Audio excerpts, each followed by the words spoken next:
How you so what made you decide to get into merch? Like the clothing side? Man, it's a funny story. I didn't even mean to get into doing merch because I've always felt like I don't want to get into fashion. I don't want to get into clothing and t-shirts and all that because everybody do it and I ain't never seen nobody really start it and then become as successful as they want. So I wasn't trying to do it. But a few years ago, I had I had my own Bluetooth speaker that I came out with. And long story short, as I was developing the speaker, I started trying to figure out how I could put my own logo on the speaker because the price kept going up. Trying to get it from overseas and stuff, they kept trying to overcharge me. What they started with, it went up like 2-3 times the price. So I bought all this equipment to try to do it myself. When I got the equipment, it didn't work the way I wanted it to because it just didn't work. It wasn't gonna work. The logo was too small for me to try to do that. So I was like, since I got the equipment, let me try to make a t-shirt or something just why I got it. So tried to make it the first time, I messed it up. Did it again for like another day or two. I kept messing it up. So I had packed all this stuff up, bro. About to send it back to Amazon. And then I went on the internet and then one day I was just like, maybe you're using the wrong ink. Maybe you need to try a different ink. So I went and bought this other ink. First time I tried it, bro, the shirt came out perfect. So once I did that, the minute I did that, I ain't never stopped. And I started that summer, I just kept every day, boom, we're going, posting them up. And people actually started buying them. When they started buying them, I was like, I might be on to something. So ever since that, I ain't never stopped. I just kept doing it. And I kept designing different stuff. I print all my own stuff, design all my own stuff. So yeah, that's how I got started. I wasn't trying to get into it. It came from a failure in another project, but that's why sometimes they say you got to fail in order to get something else popping. So that's what happened. Man, so you do everything yourself. Bro, I do my own cover art too. All my video, everything up to this point. I don't necessarily want to be doing it on my own now though.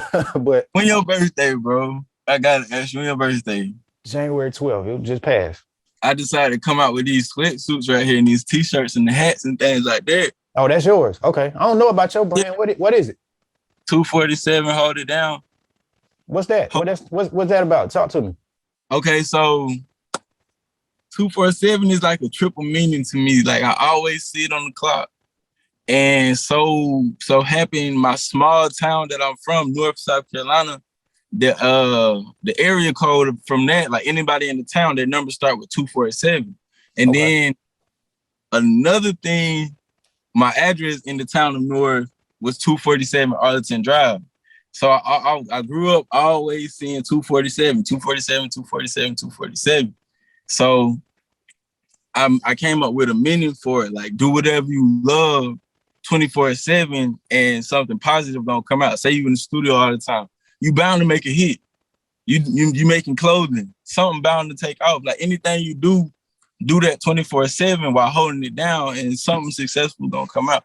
And that's where the anchor come in. That the anchor hold it down. I want to make mine kind of like a streetwear brand, not just like any little pop-up t-shirt shop. Not knocking what nobody doing, but everybody be doing the same thing. They get the same generic hoodie, and they just more of a brand. And a lot of people call themselves a clothing line and all that, but they doing it in the same way. But by us being more hands-on with our stuff, we can like that little small intricate stuff. Like you already know the type of style, like the jackets and stuff you want. Like that's what I be on. Like how I want stuff to fit a certain way instead of just slapping my logo on it and being like, leaving the same little guild and tag in there. Like I be trying to really fine tune my product. Some people make it just by jumping out, slapping stuff on stuff, but like I like to plan. I'm a planner. Like I sit and I think before I do anything. Mm-hmm. That's gonna give your brand more value too, though, because on the back end, like the more you put into it, like now people got something to buy into, as opposed to you going to a screen printer and just slapping a logo on something. But now it's like, okay, he know his product, like he got a strategy, he got a business plan. So that's a way to take the value of your product up too. Like by me hand printing everything, like everything somebody ever bought, however many products I done sold, I pushed the ink through it. So that takes the value up because everything I got that somebody buy from me, I touched it. A lot of people can't say that. Bro, the important thing, bro, is just learning.